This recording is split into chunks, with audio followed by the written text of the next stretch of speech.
성경이 표절이라는 것은 종교학자들조차 일부 인정하고 있습니다. 성경의 기원이 다른 종교에 있다면 믿으시겠습니까? 우리가 익숙히 알고 있는 성경 속 이야기가 사실은 다른 신화에서 시작되었다는 주장이 있습니다. 지금 이 영상을 들으시는 분들 중 처음부터 화가 나실 수도 있고, 뭔 얘기를 하려 하는지 드러나 보자고 하시는 분도 있고, 혹은 관심 없었는데 궁금해진다는 분도 계실 겁니다. 제 구독자분들 중에는 기독교 혹은 천주교 신앙을 믿으시는 분도 있으실 겁니다. 오늘 영상은 신앙이 깊으신 분은 보지 않으셔도 괜찮습니다. 하지만 끝까지 보셨다면 종교인의 관용을 보여주시길 조심스럽게 부탁드립니다. 오늘 소개해드리는 책은 절판된 책으로 구하기 어렵습니다. 교회에서 쉬쉬하는 그리스도교 이야기라는 책으로 대원출판에서 2002년 3월 9일에 발행된 책입니다. 저자는 이리 유카바 최입니다.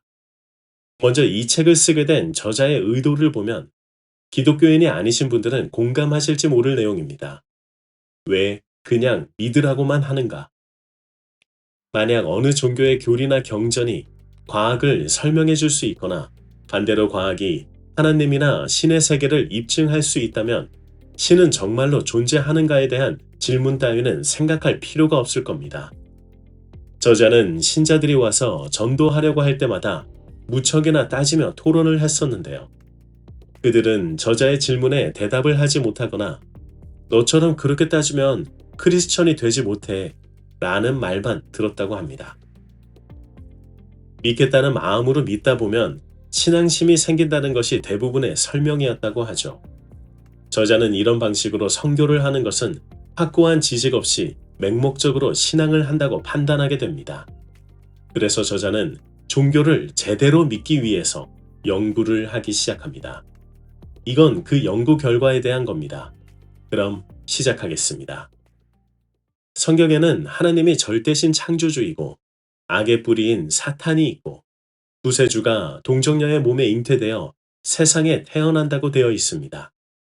그리고 이제는 역사에서 사라진 어떤 종교를 보게 되면 마즈다라는 창조주가 있고 마인유라는 악의 신이 있고 사오샨트라는 구세주가 동정녀의 몸에 잉태되어 잘못 들었을까요? 잘못 들으신 게 아닙니다. 이상하긴 하지만 매우 유사한 내용이죠. 성경이 쓰여진 시기는 대략 기원전 1500년부터 400년 사이에 쓰여졌다고 합니다. 그리고 여러 사람으로부터요. 그러나 이건 사실이 아닐 수 있습니다.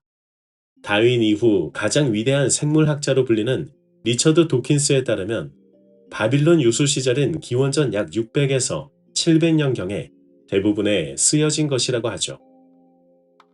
리처드 도킨스는 대표적인 무신론자로 알려져 있지만 그의 주장에서 우리가 주목할 부분은 바로 성경이 쓰인 시기입니다.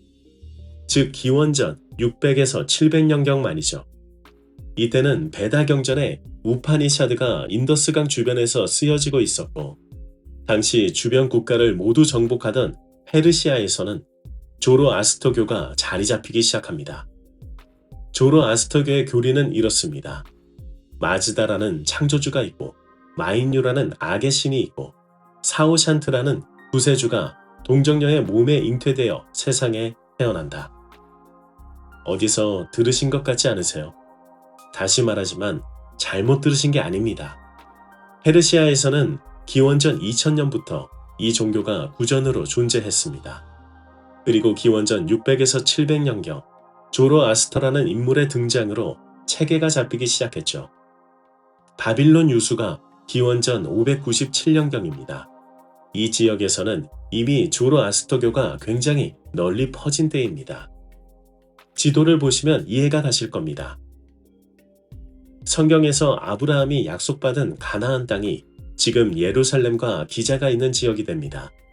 그리고 당시 주변국으로는 이집트가 있었고 동쪽에는 페르시아가 있었습니다. 실제로 바빌론 유수 70년 후 페르시아의 키루스 왕이 유대인들을 고향으로 돌아가게 만들어줬죠. 이 점도 생각해보면 당시 고대 페르시아인들은 정복 왕이 굉장히 많지만 지배국에 대해 꽤나 관용적으로 운영을 했던 것으로 보입니다. 실제로 11세기 십자군 전쟁 당시 예루살렘을 십자군이 쳐들어갔을 때 그곳의 크리스천과 유대교 그리고 회교도들은 종교적 갈등 없이 서로 화목하게 살고 있었다는 얘기도 있습니다. 이 지역은 페르시아군이 점령해도 다른 누가 점령해도 그렇게 서로 화목하게 살고 있었던 거죠. 바로 대부분 종교의 가르침인 사랑과 평화로 말이죠. 그런데 십자군이 그리스도교, 유대교, 회교도들을 가리지 않고 모두 몰살시킵니다. 여튼 저자는 이 조로아스터교가 당시 매우 널리 퍼져 있었고 바빌론 유수로 인해 길을 못 피던 유대인들에게도 이 종교가 퍼졌을 것이며 이를 유대인들만의 종교로 만들었다는 주장을 하는 거죠. 실제로 홍수 이야기나 아담과 이브와 유사한 이야기는 성경 외에도 대부분의 신화나 전설에 모두 있는 내용입니다. 그래서 종교학자들도 인정을 하죠. 하지만 학자들은 확실히 말합니다. 내용은 같아 보일지 몰라도 전하는 메시지는 엄연히 다르다. 저자의 의도에 따라 같은 내용일지라도 전혀 다른 의미를 포함하고 있다는 겁니다. 납득이 갈 듯 하면서도 시원하지 않은 부분은 있죠. 한편 조로아스터교에 대해 잠시 더 살펴봐야 할 것이 있습니다. 조로아스터교는 왜 역사에서 사라지게 되었을까요? 당시 페르시아 왕국은 가나안 땅은 물론이고 이집트까지 자신의 영토로 만들었습니다. 기원전 490년에 유럽으로 진출을 시도합니다. 여기서 아주 유명한 전투가 벌어지죠. 마라톤 벌판에서 페르시아는 참패를 합니다. 그 뒤 크세르크세스 왕이 복수를 위해 다시 쳐들어갑니다. 너무 유명한 영화가 생각나시죠? 이렇게 페르시아는 패망의 길을 걷기 시작합니다. 유럽 진출에 실패하게 된 거죠. 이제 로마 제국의 시대가 됩니다. 그리고 예수님이 탄생하셨죠. 이후 300년이 지나 로마 제국이 그리스도교를 국교로 인정하게 됩니다. 당시 로마 제국은 아시아권을 제외하고 거의 전 세계를 휘어잡은 나라로 성장해 있었죠. 그리스도교가 퍼져나가기 매우 좋은 조건이 되었습니다. 페르시아의 멸망으로 조로아스터교는 사라지고 로마 제국의 성황으로 그리스도교는 전 세계에 퍼집니다. 자, 그럼 정말 성경은 조로아스터교를 표절한 걸까요?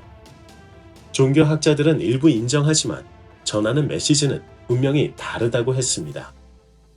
그리스 로마 신화에서 프로메테우스는 신들만이 가질 수 있던 불을 훔쳐 인간에게 광명을 가져다 줬다고 합니다. 인간의 입장에서 프로메테우스는 나쁜 존재로 보일까요? 오히려 인류의 구세주 같은 존재 아닙니까? 만약 아담과 이브가 사과를 먹고 지식을 얻었다는 것이 사실이라면 그 지식을 준 것은 뱀입니다. 그렇다면 인간의 입장에서 뱀은 꼭 나쁜 존재로만 볼 수 있을까요? 어쩌면 지혜를 가져다 준 존재로 볼 수도 있지 않을까요? 이건 곰곰이 생각해 볼 만한 주제입니다. 그런데 또 궁금한 점이 있습니다. 뱀은 도대체 어디서 갑자기 등장해 이렇게 많은 욕을 먹고 있는 걸까요? 그 많고 많은 생물 중에서 왜 하필 뱀이었을까요?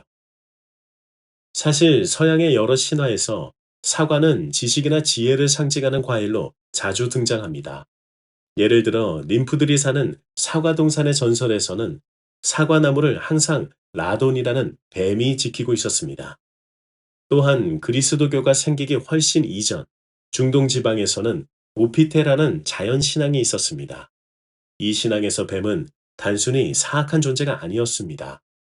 오히려 인간을 무지 속에 가두려는 신의 의도를 거슬러 인간에게 지혜를 전하고 무지에서 해방시키는 존재로 여겨졌습니다.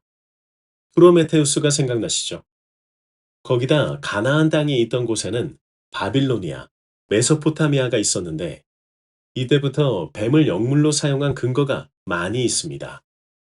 흥미롭게도 예수님도 뱀에 대한 이야기를 하신 적이 있습니다. 요한복음 3장에서는 예수님은 니고데모와의 대화 중 이렇게 말씀하셨죠. 모세가 광야에서 뱀을 든 것과 같이 인자도 들려야 하리니 이는 저를 믿는 자마다 멸망하지 않고 영생을 얻게 하려 함이니라. 이 말씀은 민수기 21장의 사건을 가리킵니다. 이스라엘 백성들이 광야에서 하나님과 모세를 원망하자 하나님은 벌로 불뱀을 보내 그들을 물게 하셨습니다. 백성들이 죄를 인정하고 회개하자 하나님은 모세에게 놋뱀을 만들어 장대 위에 달라고 명령하셨습니다. 놋뱀을 쳐다본 사람들은 다시 생명을 얻을 수 있었습니다. 요한복음 3장에서는 예수님은 본인이 뱀과 같이 십자가에 걸릴 것을 암시하셨다는 겁니다. 책의 저자는 이 사건을 바탕으로 에덴 동산의 뱀이 단순히 사악한 유혹자가 아니라 인간에게 진리를 깨닫게 하려는 존재였다고 주장합니다. 즉 뱀이 하와에게 선악과를 먹게 한 것은 단순히 인간을 타락시키려는 목적이 아니라 인간이 진리와 지혜를 깨닫는 계기를 마련하는 것이었다는 겁니다. 즉 사과를 먹게 꼬셨다는 건 훗날 예수님의 말을 알아듣게 만들기 위한 초석이 되었다는 거죠. 그렇다면 성경은 왜 뱀을 사악한 존재로 묘사했을까요? 그 이유는 명확합니다. 뱀의 역할을 부정적으로 설정함으로써 하나님의 권위를 더욱 부각시키고 인간의 불순종을 강조하려는 의도가 있었던 겁니다. 특히 당시 다른 문화권에서는 뱀이 지혜와 생명의 상징으로 여겨지는 경우가 많았습니다. 예를 들어 페르시아 신화의 헤덴의 동산에서도 최초의 인간 부부가 등장하며 그들에게 지식을 전한 존재는 아리만이라는 용이었습니다. 이 이야기가 에덴 동산의 아담과 이브를 떠올리게 하지 않나요? 흥미롭게도 독일의 금화 탈러에는 십자가에 매달린 뱀의 그림이 등장합니다. 이 그림은 뱀과 예수를 동격으로 취급한다는 해석을 불러일으키기도 합니다. 물론 이 해석은 받아들이기 어려울 수 있지만 당시 신화와 전설에서 뱀이 지혜를 상징하는 존재로 자주 등장했다는 점은 부정하기 어렵습니다. 결국 성경의 저자들은 이런 뱀의 긍정적인 이미지를 부정적인 존재로 둔갑시킴으로써 하나님의 절대성을 강조하려 했던 것으로 보입니다. 이렇게 함으로써 인간의 불순종을 더 극적으로 드러내고 하나님이 선악을 판단하는 유일한 기준임을 강조할 수 있었던 거죠. 에덴 동산의 뱀은 단순히 인간을 타락시키는 사악한 존재가 아닐 수도 있습니다. 오히려 인간이 지혜와 진리를 깨닫는데 중요한 역할을 했던 존재로도 해석될 수 있습니다. 하지만 성경의 저자들은 이러한 역할을 부정적으로 재구성함으로써 하나님의 권위를 더욱 드러내고 인간의 한계를 강조하는 서사를 완성시켰던 겁니다. 정말 담겨있는 메시지가 다릅니다. 이제 뱀에 대한 시각은 단순한 선악의 대립을 넘어 인간과 신, 그리고 진리에 대한 질문으로 확장될 수 있습니다. 뱀이 정말로 인간을 타락시킨 유혹자였을까요? 아니면 진리를 전하려 했던 구원자의 모습이었을까요? 뱀과 예수를 동일시하는 부분이 확장되면서 중세시대에는 더 끔찍한 일이 벌어지기도 했는데요. 종파가 여러 개로 갈라지게 된 거죠. 이에 1209년 교황 이노센트 3세는 그들을 이단으로 정하고 알비젠시안 십자군을 보내 모두 학살합니다. 이때 학살당한 사람의 수가 35년간 수십만이라고 합니다. 그럼 이제 궁금해지는 것이 생깁니다. 뱀은 사탄과 같은 존재로 여겨지는데 이게 과연 언제부터 그렇게 된 걸까요?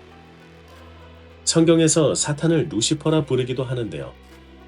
성경 이사야서 14장 12절에는 루시퍼라는 이름이 겨우 한 번 소개되고 그나마도 근래 성경에서는 그 이름이 없어져 버렸습니다. 그런데 루시퍼의 어원은 횃불을 가진 자를 말하기도 합니다. 프로메테우스가 생각나시기도 하시죠? 한편 아브라함이 하나님께 받았다는 땅, 가나안에서 내려오던 신하가 있었습니다. 여신 헬레는 샤에르와 샬렘이라는 쌍둥이 아들이 있었는데 샤에르가 태양신에게 반기를 듭니다. 그러나 패배한 샤에르는 태양신에 의해 땅에 번개가 떨어지듯 신분이 파괴되었다고 합니다. 이를 애도하는 노래가 실제로 기원전 7세기에 기록된 장송곡 모음집에 있으며 성경에도 유사한 것을 살펴볼 수 있습니다. 성경 이사야 14장 12절부터 15절까지 이런 내용이 있습니다. 너 아침의 아들 계명성이여 어찌 그리 하늘에서 떨어졌으며 너 열국을 엎은 자여, 어찌 그리 땅에 찍혔는고. 내가 평소에 늘 장담하더니 내가 가장 높은 하늘로 올라가겠다. 하나님의 별들보다 더 높은 곳에 나의 보좌를 두고 저 멀리 북쪽 끝에 있는 산 위에 신들이 모여있는 그 산 위에 자리 잡고 앉겠다. 이제 내가 음부 곧 구덩이의 맨 밑에 빠치우리로다. 그리고 가나안 땅의 신화에서 보면 이런 글귀가 있습니다. 헬렌의 아들 샤엘이여, 어찌하여 하늘에서 떨어지게 되었느뇨. 그대의 주국성 별들보다 높은 하늘 위로 그대의 보좌를 올릴 것이며 북쪽 넘어 있는 신령들이 상합하는 곳에 살리라 하고 구름 뒤에 올라앉아 엘리온이 되듯 하리라 하고 마음속으로 일렀도다. 많이 유사하다는 걸 볼 수 있습니다. 이집트에는 이런 신화가 있습니다. 헬렌의 아들 샤에르는 태양신 라의 천국에 들어가는 북문을 지키는 수문장이었는데 우주를 다스리는 여러 신들 중 왕이 되었으며 그가 광명을 전달하는 신이었다는 글이 페피의 무덤 벽에 새겨져 있습니다. 페피는 기원전 2200년경에 이집트 고왕국의 왕입니다. 이 광명 전달의 신은 불사의 뱀으로 가장하여 사타라는 이름으로 사람 세상에 내려왔는데 히브리 사람들이 히브리어로 부르며 사타가 사탄으로 바뀐 것으로 저자는 말하고 있습니다. 그래서 사탄이라는 말이 생겼고 그 사탄이 성경에 들어와 루시퍼와 동화시켜 하나가 되었다고 저자는 주장하고 있죠.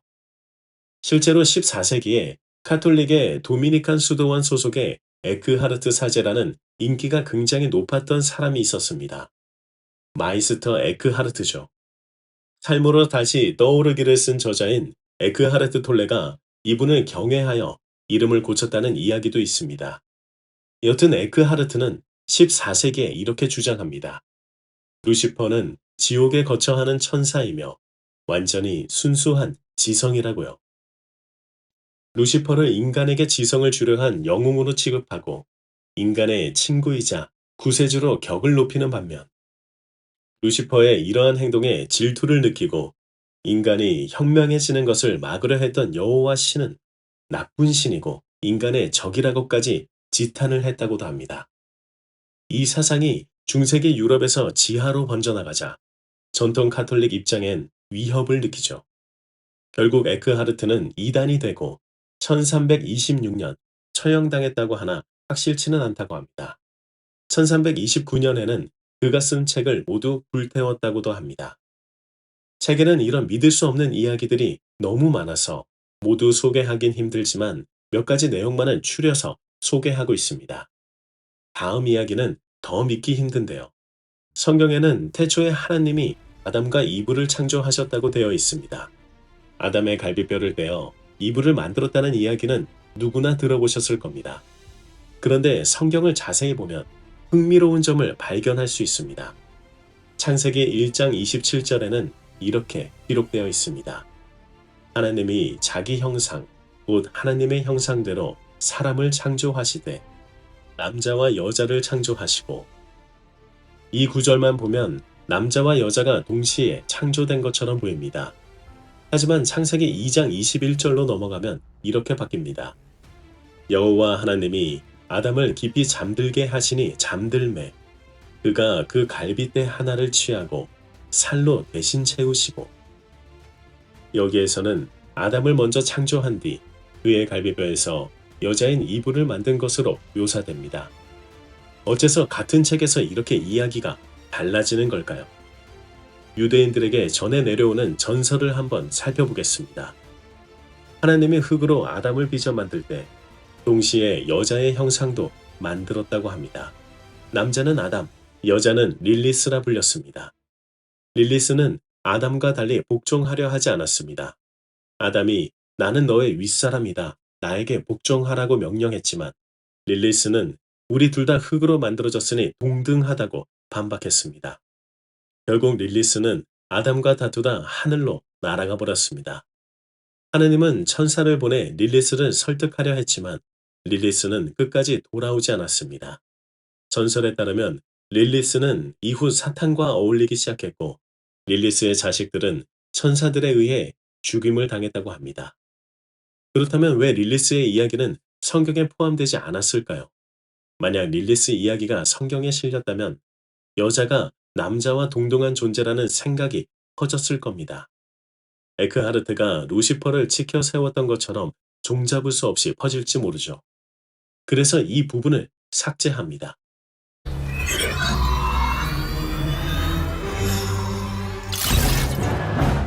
성경의 저자들은 남자를 윗사람으로 설정하기 위해 릴리스의 이야기를 제외했다고 보입니다. 성경에서는 이브가 아담의 갈비뼈에서 만들어졌다는 설정을 통해 여자가 남자에게서 파생된 존재로 묘사합니다. 또한 이브가 선악과를 먹도록 아담을 유혹한 것으로 설정하여 여자의 죄를 강조합니다. 결국 이는 여성을 남성보다 낮은 위치에 두려는 의도가 반영된 것으로 보입니다. 사실 종교가 체계화되기 전에 전설과 신화에서는 여신에 대한 대우가 훨씬 더 뛰어났습니다. 남성도 여신의 자식으로 태어난다는 사고방식이 있었기 때문입니다. 그러나 성경은 이런 여신 숭배의 흔적을 없애고 남성 중심의 구조를 강화했습니다. 결국 남편 아담이 선악과를 먹게 된 것은 이브의 유혹 때문이라는 설정을 통해 여성을 더 큰 죄의 주체로 묘사하게 되었습니다. 이러한 과정에서 릴리스는 역사에서 지워졌고 이브만이 남게 되었습니다. 릴리스 이야기는 단순한 전설이 아니라 성경 서사에서 제외된 또 다른 가능성을 보여줍니다. 성경의 창조 이야기를 살펴보면 단순히 인간의 기원만을 설명하려는 것이 아니라 특정한 사회적 구조와 질서를 정당화하려는 의도도 담겨 있음을 알 수 있습니다. 릴리스가 사라지고 이브만이 남은 이유는 무엇이었을까요? 아마도 이는 성경의 저자들이 하나님을 중심으로 한 남성 주도의 질서를 강화하기 위해 선택한 결과일 겁니다. 한편 그리스도교의 초창기에는 환생론이 존재했습니다. 하지만 환생론은 시간이 지나면서 사라지게 되었는데 그 이유는 환생론이 하나님에 의한 구원을 약화시킬 수 있다는 우려 때문입니다. 만약 사람이 여러 번 다시 태어난다면 하나님을 통한 단회적인 구원이 덜 중요해질 수 있겠죠. 결국 환생론은 그리스도교의 공식 교리에서 제외되었습니다. 지금까지 살펴본 내용은 많은 분들에게 다양한 감정을 불러일으킬 수 있습니다. 그리스도교를 믿지 않은 분들은 흥미롭게 느낄 수 있지만 신앙이 깊으신 분들에게는 불편하거나 화가 나는 이야기일지도 모릅니다. 하지만 중요한 점은 이 모든 내용은 저자가 수많은 고대 문헌을 찾아보고 연구한 결과라는 겁니다. 물론 종교적인 문제를 다룰 때는 서로의 관점을 존중하는 자세가 필요합니다. 종교학자들도 성경이 다른 종교의 영향을 받았을 가능성을 일부 인정하고 있지만 중요한 점은 전달하려는 메시지가 완전히 다르다는 것입니다. 내용이 비슷해 보일지라도 각 종교는 각자의 고유한 메시지를 가지고 있다는 점을 기억해야 합니다. 결국 우리가 믿는 것이 무엇이든 간에 중요한 것은 그것이 어디에서 왔는지, 어떤 맥락에서 발전했는지를 아는 것입니다. 어쩌면 우리는 정확히 알지 못한 채 단순히 맹신하고 있을 수도 있습니다. 어쩌면 맹신보다는 질문이 답보다 탐구가 더 큰 깨달음을 가져다 줄지도 모릅니다. 그것이 정치든 종교든 말이죠. 오늘 이야기는 정말 믿지 못하실 수 있습니다. 그래서 제가 두 개의 이야기를 아주 짧게 들려드릴게요. 창세기 6장 2절. 하나님의 아들들이 사람의 딸들의 아름다움을 보고 자기들이 좋아하는 모든 여자를 아내로 삼는지라. 수메르 신화에서는 하늘에서 내려온 신을 아누나키라 불렀고 그들이 사람의 딸들과 교접했다. 아주 유사한 내용이죠. 이 이야기가 사실이라면 성경은 수메르 신화를 표절한 것이 됩니다. 하지만 아직 단정 짓기는 이르죠. 한편 민수기 13장 33절에는 거기서 네피림 후손인 아낙 자손의 거인들을 보았나니 우리는 스스로 보기에도 메뚜기 같으니 그들이 보기에도 그와 같았을 것이니라. 여기서 아낙은 고대 가나안의 거인적 조상을 일컫는 말입니다. 그리고 성경에서 네피림을 거인으로 말하고 있습니다. 수메르 신화에도 거인이 있습니다. 이는 뒤에 말하기로 하고 잠시 창세기 6장 4절을 살펴보죠. 당시의 땅에는 네피림이 있었고 그 후에도 하나님의 아들들이 사람의 딸들에게로 들어와 자식을 낳았으니 그들은 용사라 고대의 명성이 있는 사람들이었더라. 확실하게 네피림이 있었다는 걸 명확하게 말해주고 있습니다. 그들을 안악의 자손이라고 민수기에서 정확하게 말하고 있죠. 이게 끝이 아닙니다. 신수기 9장 2절 그 백성은 네가 아는 바 장대한 안악 자손이라 그에게 대한 말을 네가 들었나니 이르기를 누가 안악 자손을 능히 당하리요 하거니와 성경에 안악이 또 나오게 됩니다. 이 안악이 수메르 신화의 아누나키를 뜻하는 거라면 오늘 소개하는 책은 절판된 책 한 권입니다. 수많은 사람들 사이에 회자되고 지적이게 보이면서 대담한데 동시에 위험하기도 하죠. 이 책은 사실 두 번째 소개합니다. 처음에는 저도 그럴듯하게 보았습니다. 특히 조로아스터교와 관련된 부분은요. 성경에 나온 내용과 매우 유사하게 닮아 있긴 합니다. 시기적으로도 맞는 듯 보이고요. 그리고 이 부분은 사실 많은 종교학자들도 어느 정도 인정하는 부분이기도 합니다.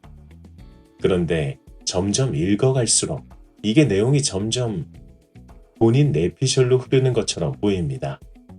그래서 사실은 무엇이고 뇌피셜은 무엇인지 그걸 말씀드리려 하는 거죠.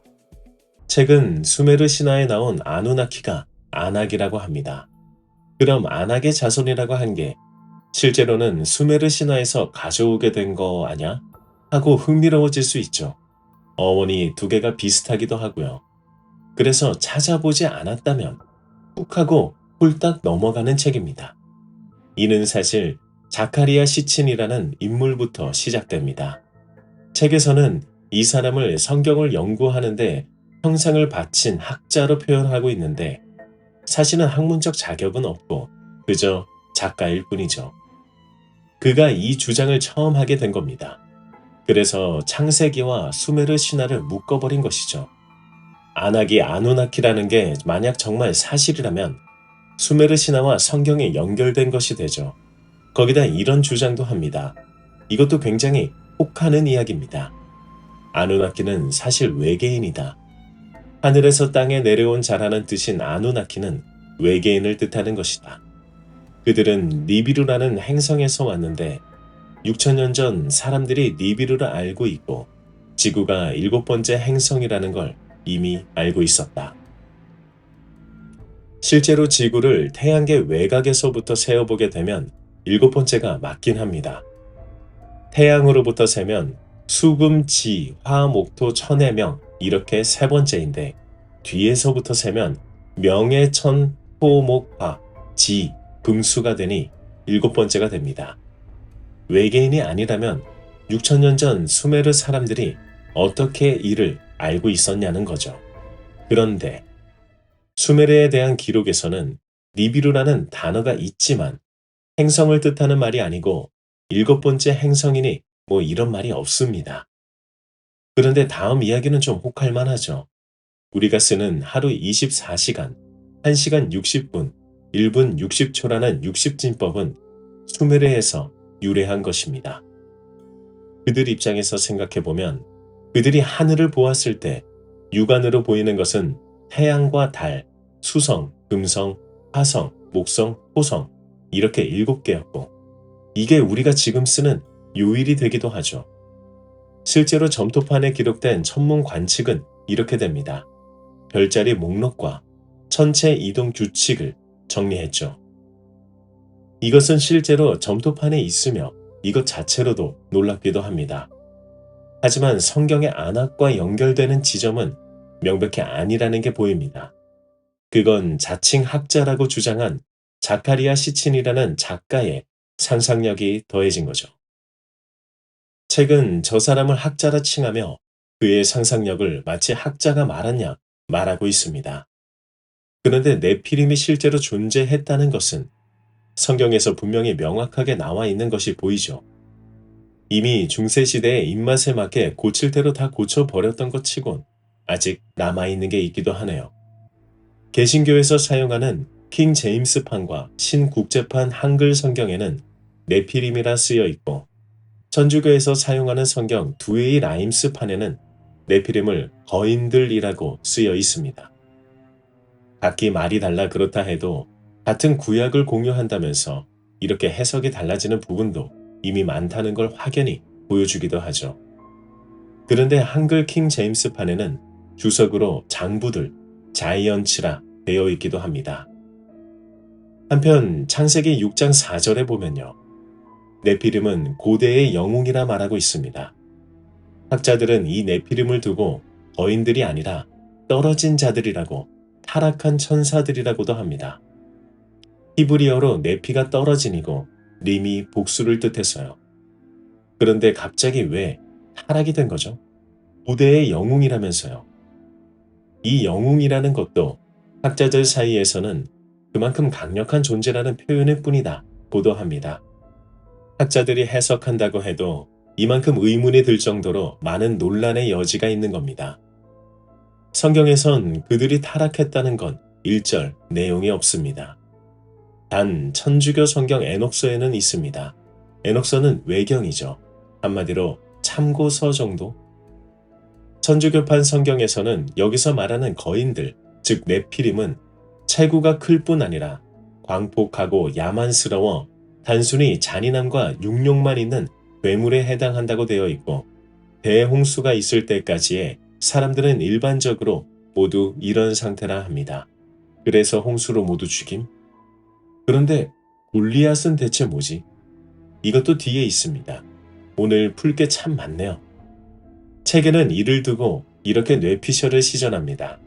수메르 신화에 있던 아누나키가 아낙이라고 연결시켜서 그들의 자손들이 네피림이 되었다는 거죠.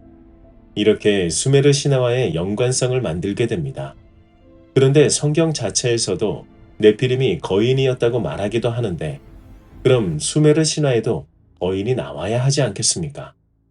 그런데 수메르 신화에는 거인으로 묘사되는 이는 길가메시와 그의 친구 엔키두입니다.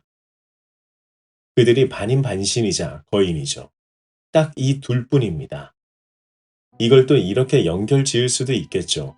고대의 영웅들이라는 구절에서 그 영웅들을 말하는 것이 길가메시와 엔키두다, 그들이 네피림이다 라면서요. 거기다 그리스 신화까지 얹으면 헤라클레스까지도. 물론 책에는 그렇게 연결하지는 않았지만 충분히 가능성이 있습니다. 실제로 일부 신화학자들이 이 대목을 가지고 연결을 시도했다는 것도 있기도 하네요. 학계에서는 받아들여지지 않았습니다. 한편 성경에 따르면 이들의 수가 제법 되기도 했고, 그들이 또 타락한 천사들이라 인간들을 계속 악하게 만들어 짜증나니까 대홍수로 모두 리셋시켰다는 건데요. 그런데 대체 민수기에서 말하는 가나안 땅에 있던 자들은 뭐고 골리앗은 어떻게 나왔냐는 거죠. 홍수로 모두 리셋시켰다면서요. 이 부분이 학자들 모두가 말문이 막히는 부분이 됩니다. 학자들 사이에선 세 가지를 두고 말하고 있습니다. 첫 번째는 네피림이라는 이름 자체가 좀 큰 사람을 칭하는 거로 되었다. 두 번째는 유전자가 몸속에 남았다. 세 번째는 그들이 네피림 같이 크고 힘이 세 보인다. 이렇게 됩니다. 당연히 세 번째가 가장 유력하죠. 그럼 골리앗은 대체 뭐냐? 또 학자들도 갈리게 됩니다. 골리앗이 블레셋의 가드 출신인데 여호수아 11장 22절에 보면 이스라엘 자손의 땅에는 아낙 자손이 하나도 남지 않았고 가사와 가드와 아스도데만 남았더라. 이렇게 쓰여 있습니다. 그런데 바로 골리앗이 가드 출신이라면 네피림의 후예일지도, 이런 가정이 나온다는 거죠. 그런데 또다시 나옵니다. 대홍수로 모두 리셋했다면서요. 골리앗은 다윗과 함께 유명한 인물이죠. 다윗은 시기가 언제인가요? 모세보다도 훨씬 이후입니다. 즉 대홍수보다 훨씬 이후예요. 그렇다면 또 나오죠. 아니 대홍수로 모두 리셋했다며. 이렇게 성경은 의문덩어리로 가득하기도 합니다. 그러니 이런 책에서 그런 의문점을 수메르와 연관시켜 파고들기도 하죠. 그리고 그걸 읽게 되면 매우 혹하게 되기도 하고요. 하지만 전혀 근거가 없는 얘기는 또 아니기도 합니다. 길가메시 서사시에 나오는 홍수 이야기와 성경에서 나오는 홍수 이야기, 그리고 여러 신화에서 나오는 홍수 이야기는 모두 닮아 있으니 말이죠. 심지어 강원도 정선의 전설에도 비슷한 홍수 이야기가 있습니다. 확실히 영향을 받았다고 볼 수 있는 대목이 되기도 하죠.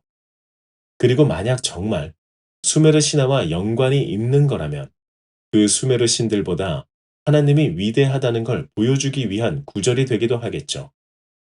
실제로 모세가 나온 시기에도 세상엔 다신교가 지배하고 있었으니까요. 거기서도 스스로 존재하는 자로 말하며 가장 위대한 신으로 표현됩니다. 그런데 성경이 사실 유일신이 아니었다는 해석이 나오고 있습니다. 창세기 6장 2절, 하나님의 아들들이 사람의 딸들의 아름다움을 보고 자기들이 좋아하는 모든 여자를 아내로 삼는지라. 언뜻 보면 뭐가 이상한데 라고 생각할 수 있는데요. 하지만 여기에 많은 부분이 숨겨져 있습니다. 우리는 정보의 한 부분만을 볼 수밖에 없었던 거죠. 한편 성경의 구약은 유대교, 그리스도교, 이슬람교 모두 같습니다.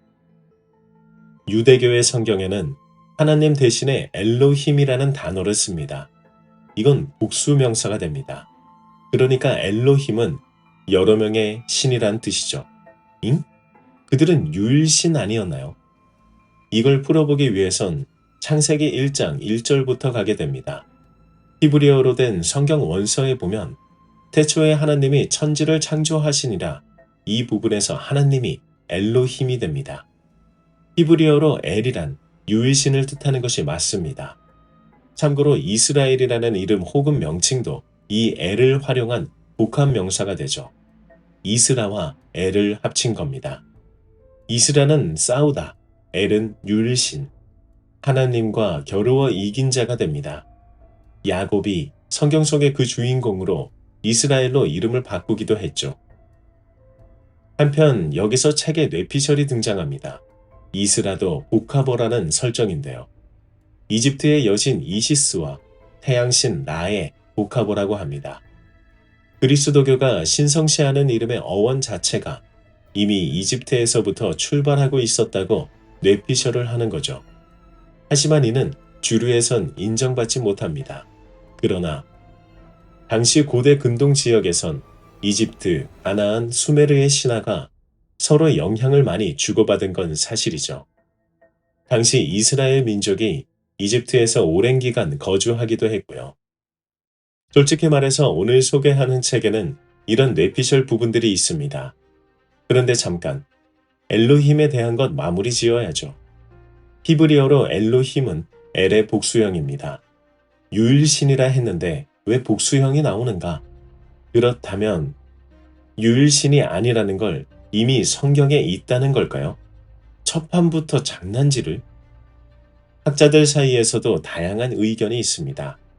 존엄과 위엄, 권위를 표현하기 위해 복수형으로 일부러 쓴 것이다. 성부, 성자, 성령의 삼위일체를 암시하는 것이다. 가장 놀라운 해석은 히브리 신앙 자체가 이미 다신교적 요소를 포함했다. 바로 이것입니다. 그럼 원서에 있는 창세기 1장의 엘로힘은 여러 명의 신이 창조했다는 말이 될 수도 있다는 겁니다. 이렇게 책은 뇌피셜로 흐르는데 찾아보지 않으면 훅 하고 홀랑 넘어가 버린다는 거죠. 그런데 그냥 넘어가긴 또 힘들기도 합니다. 학계에서 말한 히브리 신앙 자체가 이미 다신교적 요소를 포함했다는 부분을 뒷받침하는 구절이 존재하거든요.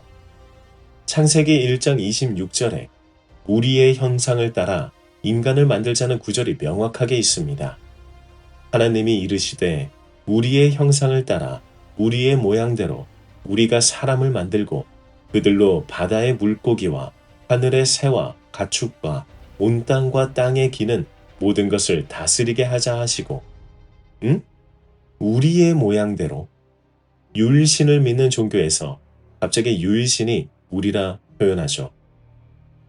이건 수천 년간 반복되어 온 핵심 난제이기도 합니다. 왜냐하면 1인칭 단수로 잘 나가다가 갑자기 복수형이 존재하니까요. 거기다 만약 저 구절만 보면 또 수메르와 연관 지을 수 있습니다.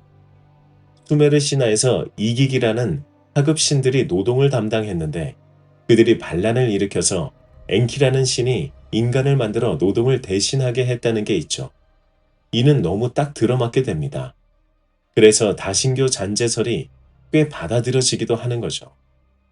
또 시편 82장 1절에는 하나님은 신들의 모임 가운데 서시며 신들 가운데 판결하시되 라는 구절이 있습니다. 이미 성경이 쓰여진 시기에 다신교의 영향을 매우 많이 받고 있었다는 증거가 되기도 하죠. 후의 해석에서는 그 신들을 권력이 많은 사람이라고 말하긴 합니다. 모든 것이 비유로 쓰여 있어서 뇌피셜이 비집고 들어갈 틈이 너무나 많은 것이 사실이죠. 솔직히 여러 신화들과 유사한 부분도 매우 많고 말이죠. 솔직히 흔들리지 않을 자신이 있다면 재미로 읽을 만한 책입니다. 그런데 왜 소개를 했느냐?